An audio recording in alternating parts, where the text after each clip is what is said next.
After both the Iowa and New Hampshire Republican primaries, in which Donald Trump got 51% and 54% respectively, I came on here and explained how these were decidedly bad results for Trump because he is essentially running as an incumbent, and an incumbent should not be eking out wins with just a point or so above a majority. And that's not just me assuming that he's running as an incumbent. Ron DeSantis has said as much. Donald Trump himself has admitted as much. Hell, the guy won't even concede that he lost the last election, so presumably he thinks he's still the president right now. And yet, when I said that, I checked the comments, and of course plenty of the usual suspects railed against me for peddling out copium to my audience, and they said stuff like, yeah, well, way to spin a historic primary win for Donald Trump. Well, the South Carolina Democratic primary results are now in, and Joe Biden beat both of his primary challengers, Marianne Williamson and Dean Phillips, with over 96% of the vote. Both Williamson and Phillips each managed around 1 to 2%. Let me take this occasion to show you what it looks like when an incumbent actually has a good showing in a primary election, because I don't know who needs to hear this, but 51% ain't it. And look, that's not to say that I don't think Trump will win the Republican primary, because I certainly do. Anyone who tells you that this thing isn't a foregone conclusion is probably lying to you. But it is to say that there is very clear dissent in the Republican ranks. It is not normal for an incumbent candidate to be losing half of the entire base vote in a primary. Joe Biden is a testament to that. The guy's managed to get near unanimity in the Democratic primary. That is what it looks like when you are an incumbent running for re-election. So did Trump perform well enough in Iowa and New Hampshire to win? Of course he did. I'm not disputing that. What I am saying is that he didn't perform well enough not to allay some massive red flags as we head into November. The guy has branded himself the second coming of Christ in the Republican primary. The fact that he's barely able to secure 50% in his own party's primary shows that clearly that's not the truth. In other words, whereas I would feel confident if I was Joe Biden getting virtually all of the votes from the Democratic primary, I wouldn't feel half as confident as Trump, given that at the same time he's doing half as well as his Democratic opponent. And obviously the primary and caucus results aren't the only massive red flags for Donald Trump. Take a listen to these Republican voters in New Hampshire who themselves admit that if Donald Trump is the nominee, they would rather vote for Joe Biden. It was a Haley or bust for you. Yeah, she's closest to moderate. If Donald Trump does become the nominee, would you vote for him in the general election? Under no circumstances. And who'd you vote for? Nikki Haley. Are you open to supporting Donald Trump? Never. Never. Would you be open to supporting Joe Biden? I voted for Joe Biden. I would gladly vote for him again. In other words, sure, Trump is winning these primaries, but he is also seeing massive defections that he can't afford to lose if he plans on winning the general. And this has become a recurring phenomenon on the right. In the Des Moines Register poll out of Iowa, 11% of Republican caucus goers said that if the contest is Biden versus Trump, they would vote for Biden. Even if that number shrinks by half, let's say, because some Republican voters ultimately come home to Trump, the fact that 10 months out, we are seeing this glaring weakness by Trump when he should be consolidating his own primary base voters is a blinking red light. And let's be clear, he absolutely knows that. And bear in mind, these are defections that he can't afford. Remember, the guy's only job is to expand his coalition. He lost by razor-thin margins in states like Arizona and Georgia and Wisconsin in 2020. And yet, far from closing those gaps, the guy is seeing massive defections from within his own base now. Frankly, these people should be gimmies. And yet, Trump only managed 51% in Iowa and 54% in New Hampshire. And we're supposed to think that's some huge win? If Trump World is going to claim, again, that the guy is the second coming of Christ within the GOP, that's their prerogative, but then they need to explain how the second coming of Christ within the GOP is still contending with half of his own base defecting to other candidates, with a significant chunk of them outright admitting that they would rather vote for Joe Biden than him.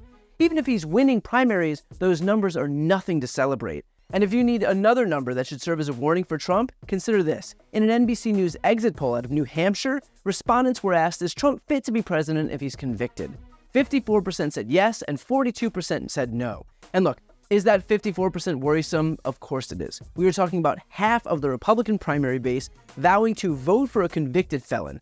But take a look at the other number, that 42% won't. And that bodes really poorly for Trump, considering, let's be honest here, the guy will be convicted if any of his trials happen before the election.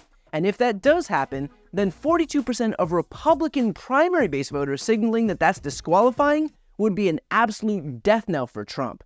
In fact, I spoke with longtime Republican operative Tim Miller as part of our YouTube-only series called Inside the Right about this very issue of worrisome numbers for Trump, and here's what he had to say.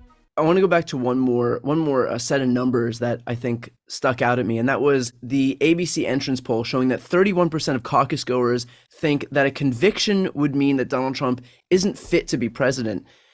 Dude's going to be convicted in at least one of the 4 criminal trials that he's contending with right now, even if there's some reversion to the mean, and only 10%, for example, think that it's disqualifying. I mean, we spoke about this earlier. Is that not a death knell for Trump in the general election? That would obviously be a death knell. That's a concerning number. Again, do those things change? Once you're asking people to respond to a hypothetical, right? And might they change their view based on what's happening in real time? Sure. And do the Trump trials actually happen? This is where we got to bring Glenn Kirshner into the conversation. Do they actually happen before the election, right? So, I don't know. I think that, again, though, the thing that is the most concerning if you're Trump, and the most encouraging for those of us that are desperate for Donald Trump to never be in the fucking White House again, is that's, again, that is a pretty healthy number of the Republicans. It's the party is still Trump's, right? It's not enough to take the party back from him. Like, the party is still corrupted. But as a general election matter, I was kind of surprised at the entrance polls at just how hostile the Haley support group in particular, and even a small percentage of the DeSantis support group was to Trump. And that's a big problem. And I think that's why you saw in his announcement, or in his victory speech, his very weird victory speech, like in Trump in his own way, he tried to be conciliatory. There was no bird brain, there was no de sanctimonious. He was talking about how all that was in good fun in his speech. And I think that's because Trump knows, they saw the numbers too, that's a big problem for him if he can't get those people back into the fold.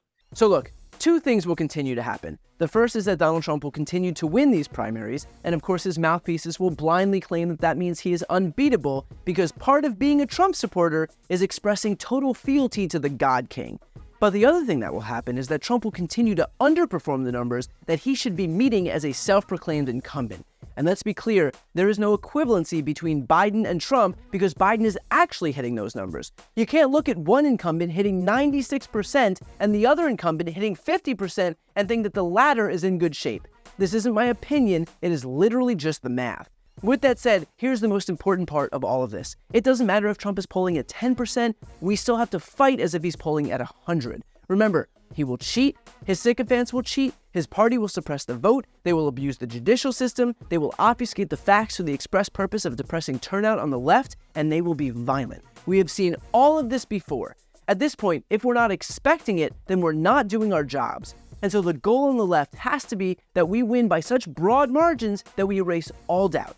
They'll cry vote dumps and stuffed ballot boxes and whatever other lies they can cook up, even if it costs them $750 million, like Fox was forced to pay out for their last round of lies about the election. But still they won't care, because their first, second, and third priority is power, and they will stop at nothing to take it. This result in South Carolina is a good first step, because it shows that Biden is doing what Trump can't, unifying his party. There is a consensus among Democrats, among independents, and even among pro-democracy Republicans that Donald Trump cannot be allowed anywhere near the levers of power. And regardless of how much the media tries to drum up the whole Democrats in disarray narrative, what's clear is that the dangers of a second Trump term are already top of mind. And so from here on out, we will continue to drive that message home until we head to the polls in November. Before you go, I need some help. Please subscribe to the channel and do your part to help grow the progressive media ecosystem. I don't do sponsorships or paid ads, I won't ask for money, but just subscribing to this channel goes a really long way, and it helps get the message out to more people. The subscribe button is right here on the screen. You can also subscribe to my Spanish language channel, which I made to reach those crucial Spanish-speaking voters. That link is on the screen too. And finally, if you want to listen to my audio podcast, you can follow that link as well. Thanks so much for watching.